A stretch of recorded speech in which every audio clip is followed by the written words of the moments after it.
నీతో దేవుని చిన్న మాట. ప్రియ శ్రోతలందరికీ యేసుక్రీస్తు నామములో శుభవందనాలు. ప్రియులారా, బాగున్నారా? మీరందరూ బాగుండాలని, వాక్యం చేత స్థిరపరచబడాలని మీ కొరకు ప్రార్థిస్తూ ఈరోజు దేవుని వాక్యం కీర్తనల గ్రంథం 43వ అధ్యాయం 3వ వచనం.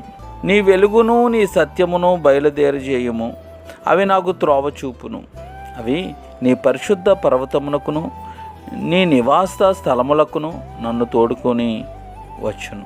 ప్రభునందు ప్రియులారా, వెలుగు సత్యమును గురించిన విషయాలు తెలుసుకొని ప్రార్థించాలని మనం గడిచిన రోజు తెలుసుకున్నాం.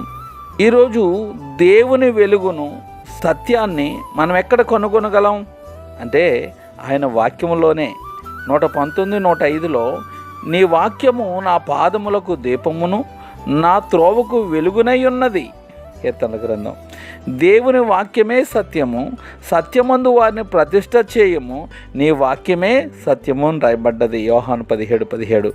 దేవుని వాక్యము ఆయన కోరుకున్న మార్గంలో ఆయన బిడ్డలను నడిపిస్తూ ఉంది.